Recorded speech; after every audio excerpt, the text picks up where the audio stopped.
केवल रवि किरणों से जिनका संपूर्ण प्रकाशित है अंतर, उनकी वाणी में होता है तत्वों का सुंदरतम दर्शन। सत्य दर्शन बोध चारित्र पथ पे अविरल जो बढ़ते हैं मुनिगण।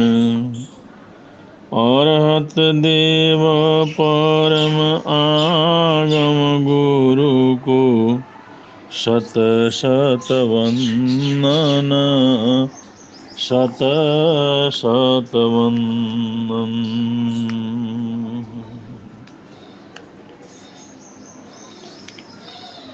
कभी कभी जीवन में ऐसी घटनाएं घटती हैं कि महापुरुषों का संदेश, भगवंतों की वाणी, उसके ऊपर एक अटूट श्रद्धा पैदा होती है।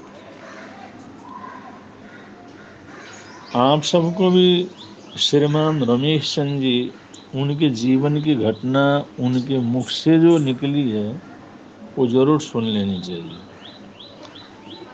आप पंजाब के रहने वाले थे, कहते हैं खन्ना में उनके मेडिकल स्टोर का काम था और बहुत अच्छा चलता था।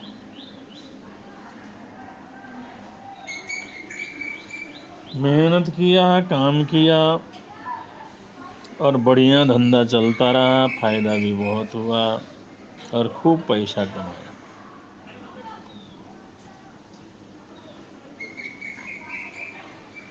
श्रवण भगवान महावीर स्वामी कहते हैं, कभी कभी लाहा लोहो पवड्डई, जैसे जैसे लाभ होता है तो लोभ बढ़ता चला जाता है। ऐसे समय में सत्संग की, स्वाध्याय की, चिंतन मनन की बहुत बड़ी जरूरत होती है, जिससे हम कहीं गलत रास्ते के ऊपर तो नहीं चल रहे हैं, कहीं पाप के मार्ग के ऊपर तो नहीं चल रहे हैं, कहीं विनाश की तरफ तो नहीं चल रहे हैं। इसकी सावधानी जीवन के अंदर रहे। बढ़िया से बढ़िया खूब फायदा मिलने लगा, पैसा कमाने लगे। अब ये फायदा होने पर सत्संग वगैरह, स्वाध्याय साधना या पाठ जाप, इसकी तरफ ध्यान बहुत कम लोगों का जाता है।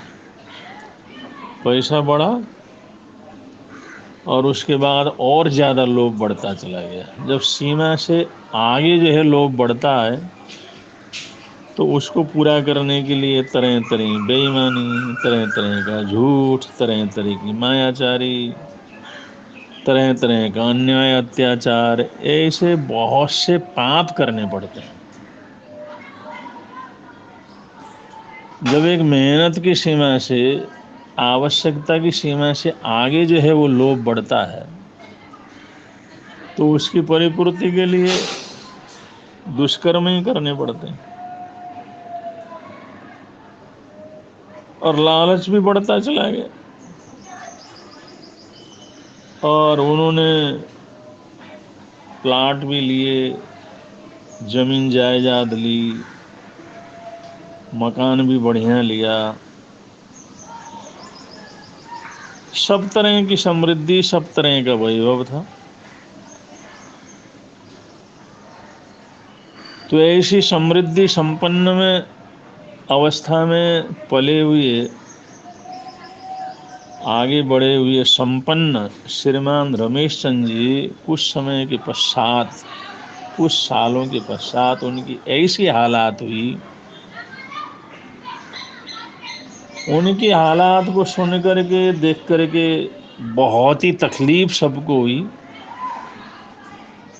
लेकिन कर्म कहानी तो कोई कोई जानते हैं या खुद इंसान जानता है। और एक बार बिल्कुल लाचार, अधरंग का मारा हुआ, दूसरे पैर के अंदर भी अधरंग का अटैक, चलना फिरना असंभव, ऐसे अमरे बरामदे में बैठे हुए श्री रमेश चंद जी से उनके मित्र आकर के बैठे और उन्होंने बड़ा अफसोस प्रकट करते हुए, बड़ा दुख प्रकट करते हुए कहा, दोस्त बहुत तकलीफ हुई आज,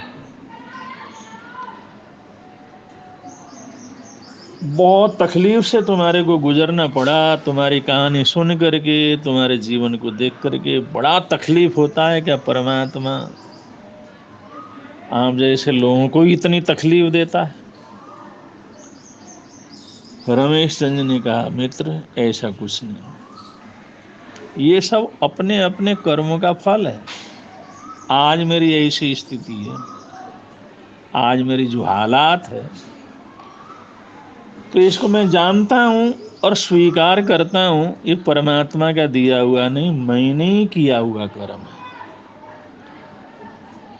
ऐसी हालात में जब आदमी रोना पीटना शुरू कर देता है, शिकायत करता है, पड़ोसी पड़ोसी से नहीं, प्रभु परमात्मा से भी उसकी शिकायत रहती है। उनके मुख से ये सब बात सुन करके उन्होंने कहा, तुम ऐसा क्यों कैसे कहते?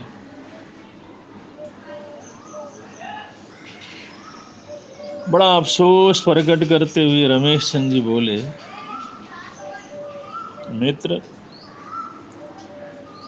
मैंने जो कुछ कमाई की ना, उसमें शुरू से ही बेईमानी की। शुरू में तो कम किया, लेकिन आगे जाकर के तो बेईमानी करना, खोटा तोल खोटा माफ करना, मायाचारी करना, ठगना और मजबूर लोगों की मजबूरियों का ज़्यादा से ज़्यादा फायदा उठाना, यही सब करके मैंने इतना कुछ किया, वरना मेहनत से तो इतना कुछ होता नहीं।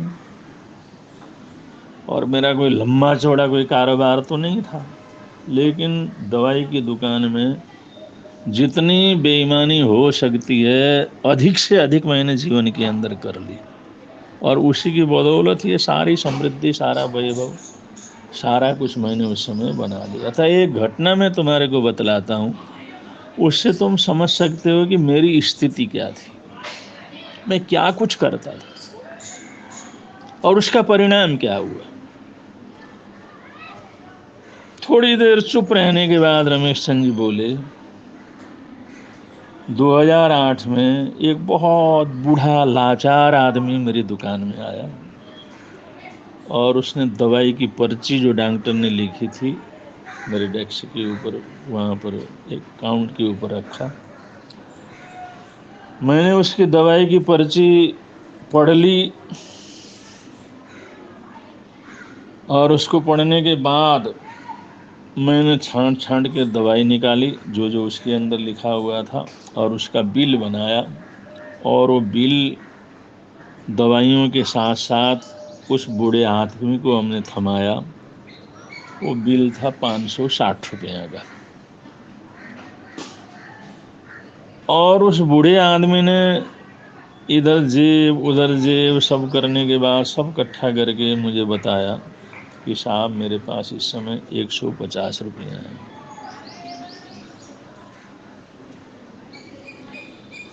सिर्फ 150 रुपये ही हैं। मेरे को बड़ा गुस्सा आया।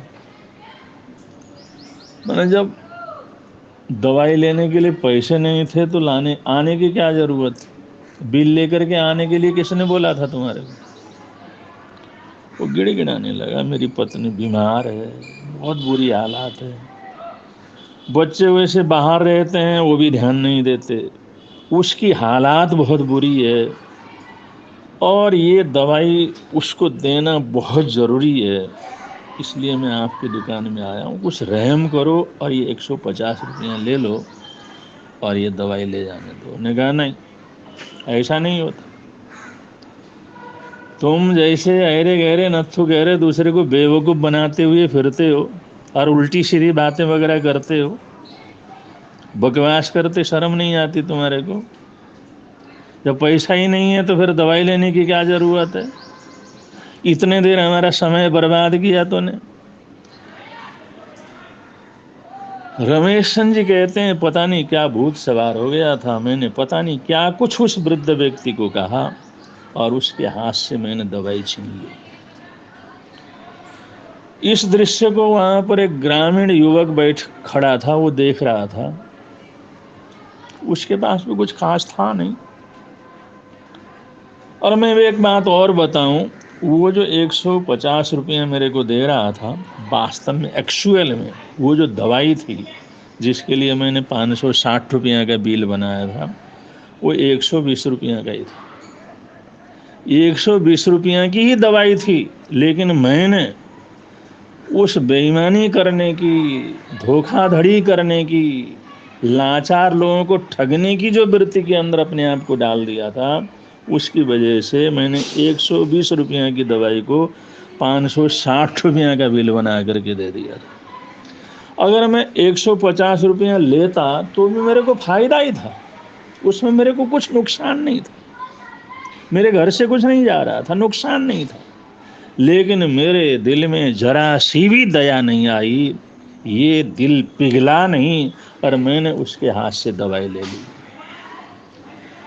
वो बूढ़ा लाचार, उसकी हालात इतनी खराब हो गई, उसकी लाचारी को देख करके, उसके दर्द को देख करके, दुकान में पास में खड़ा जो एक लड़का था, ग्रामीण था, साधारण था, उसने 560 रुपया, ये साहब ये 560 रुपया मैं दे देता हूँ, दवाई, ये बूढ़े आदमी को दवाई दे दो, इसको बहुत तकलीफ है। मैंने कहा नहीं नहीं, मैंने कहा नहीं, मैं दे रहा हूँ ना, मैं पैसा दे रहा हूँ, 560 मैं दे रहा हूँ, आप दवाई दे दो, आपको तो पैसा चाहिए ना। जब उस लड़के ने 2-3 बार कहा तो मैंने जो उससे 560 रुपया ले लिया और उसको वो दवाई उसको पकड़ा दी। और वो क्या हुआ क्या नहीं हुआ, किस तरह से बात आई गई हो गई, तो उन्होंने बतलाया मेरी ऐसी स्थिति थी, मैंने ऐसे ऐसे काम किए, और उस लड़के की उस मेहरबानी को, दया को देखा। एक गरीब आदमी भी किसी दूसरे के तकलीफ के लिए कितनी कुर्बानी दे सकता है। उसने सारे पैसे पता नहीं किसके लिए लेकर के आए थे, वो सारा का सारा मुझे दिया, और उसने उस बूढ़े आदमी को दवाई दिलवा दी। लेकिन इतना देखने के बावजूद भी मेरे मन में जरा सी भी करुणा, दया पैदा नहीं हुई। ऐसा ही चलता रहा, ऐसे ही चलता रहा, सब तरह से अच्छा चल रहा था। अब ये व्यापार में, काम में, दवाइयों को बेचने में, लेने में, कुछ भी मैं बुरा करता था, वो मेरे को बुरा लगता नहीं था। मेरे को कुछ उसमें पाप नजर नहीं आता था, खोटीपन नजर नहीं आता था, क्योंकि तो हमारा तो ये काम है, हम तो कर सकते हैं, ऐसा नहीं करेंगे तो जीवन कैसे चलेगा, पेट कैसे पालेंगे। मैं तो उसके अंदर कुछ भी बुराई नहीं देखता था। अब जैसा काम आदमी करता रहता है, करता रहता है, करता रहता है, तो उसी में बेईमान हो जाता है, उसको अच्छाई बुराई का पता ही नहीं लगता। समय बीतता चला गया। 2009 में मेरा बेटा, जो अपने आप में बहुत बुद्धिमान, बहुत अच्छा, उसको ब्रेन ट्यूमर हो गया। और इतना दर्द, इतना तकलीफ, पहले तो पता ही नहीं लगा। यहाँ दिखाओ, वहाँ दिखाओ, वहाँ टेस्ट कराओ, वहाँ टेस्ट कराओ। वो टेस्ट करवाने करवाने में, उसको लेकर के जाने आने में, काफ़ी समय के बाद उसके ब्रेन ट्यूमर का पता लगा कि तकलीफ वहाँ पर है। और मैंने खूब पैसा खर्च किया, खूब पैसा खर्च किया, और उसका इलाज चलता रहा, दवाइयाँ भी हुई, बाद में पता भी लगा, उसका ऑपरेशन भी हुआ, लेकिन फिर भी जो है वो ठीक नहीं हुआ, फिर वो ऑपरेशन वगैरह बिगड़ गया। ऐसे मैंने पैसे को पानी की तरह बहाया, और जैसे लोग गंदे पानी को फेंक देते हैं, ऐसे मैंने पैसा फेंका। उस बच्चे के प्रति मेरा मोह था, वो तो मेरा जान था, उसके लिए तो सब कुछ करता था। मैंने बहुत किया, पैसा खूब लुटाया, और उसके इलाज करने करने में ज़मीन भी बिक गया, जो प्लाट लिए थे वो भी बिक गए। ऐसी हालात हो गई, मेडिकल स्टोर को भी मुझे बंद करना पड़ा। ऐसी हालात हो गई, और भी सामान बेचना पड़ा। अब कहाँ कहाँ क्या क्या कैसा कैसा इलाज कराया और कितना भागदौड़ मैंने की और उसको बचाने की चेष्टा की, लेकिन जैसे जैसे दवा करते गए मरीज बढ़ता गया, पैसा खत्म होता चला गया, आखिर सब कुछ मेरे पास से समाप्त हो गया।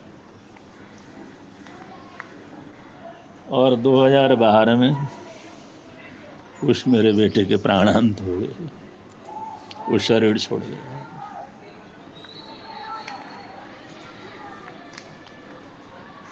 मैं इतने सदमे में आया, मैं इतने तकलीफ में आया, ऐसे मानसिक रूप से मैं इतना लाचार और इतने डिप्रेशन के अंदर गया कि 2015 में मेरे को लकवा मार गया। बुरा हाल हो गया। अब ये हुई भाई, कम से कम चलें उठें बैठें तब तो जो है कुछ जिंदगी चले। अब अपनी जिंदगी के लाले पड़ गए, अपने खाने पीने के लाले पड़ गए, अपने उठने बैठने के लाले पड़ गए।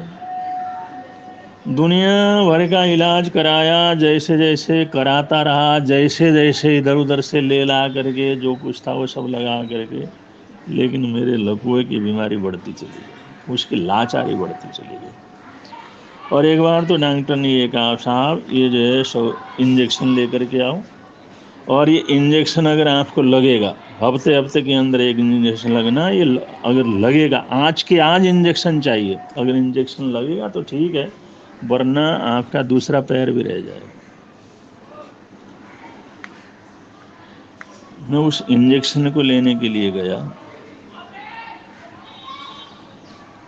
और जिस समय मेडिकल स्टोर में गया, किसी मेडिकल स्टोर में, और मैंने इंजेक्शन की बात की, वो पर्ची दी, उसने इंजेक्शन मेरे को इंजेक्शन निकाल के दिया और उसने बिल बताया 700 रुपये इसका खर्च है। भाई साहब मैं जानता था, मैंने भी दवाइयों का काम किया था, मैंने भी मेडिकल स्टोर को चलाया था, मुझे पता था इस इंजेक्शन का ज़्यादा से ज़्यादा 100 और 125 रुपया इसका मूल्य है, लेकिन वो मेरे को 700 में दे रहा है। मैंने बड़ा अनुनय विनय किया, भाई इस समय मेरे पास कुछ भी नहीं है, 100-125 रुपया तुम ले लो, जितना बनता है इसका ले लो। मैं 125 तो नहीं बोला, बनता है उतना ले लो। नहीं हुआ, उन्होंने कहा 700 से नीचे बिल्कुल नहीं, 700 रुपया देगा तभी इंजेक्शन मिलेगा।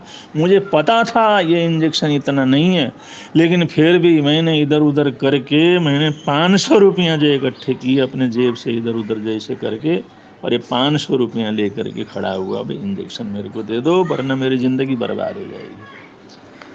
उसने कहा नहीं, उसने भी वैसी मेरे को खरी खोटी सुनाई जो 2008 में मैंने उस वृद्ध आदमी को सुनाया था, वही की वही घटना सामने आ गई।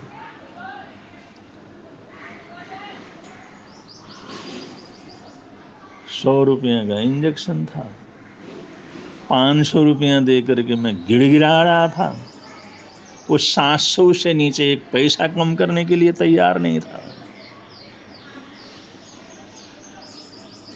उस समय उस बूढ़े आदमी को तो सहारा देने वाला कोई मिल गया, लेकिन यहाँ तो कोई भी मेरी तरफ देखने वाला नहीं था, सहायता देने वाला नहीं था।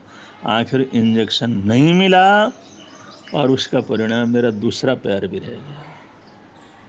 मैं दोनों पैरों से लाचार हूँ, लेकिन वो सारी घटना मेरे सामने आ गई।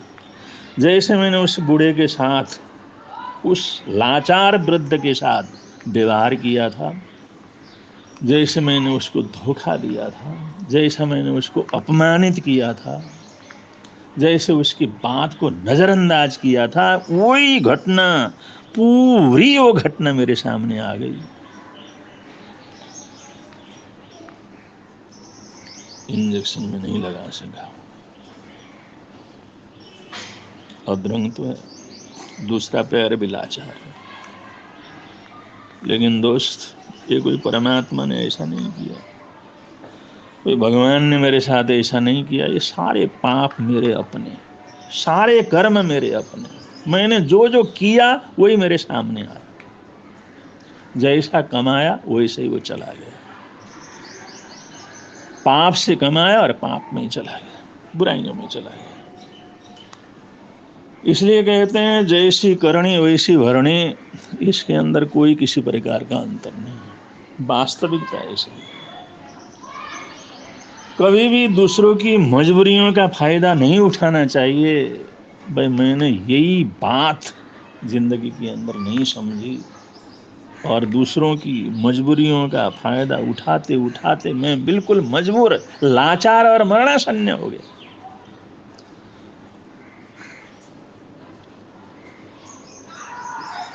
जो प्रभु परमात्मा कहते हैं, जो महापुरुष कहते हैं, वो बिल्कुल सच है।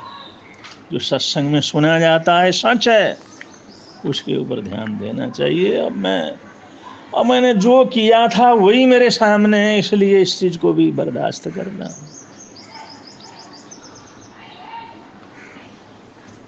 मित्र की आंखों में भी खूब आंसू आए और रमेश चंद्र जी के दोनों आंखों से भी गंगा यमुना बहने लगी।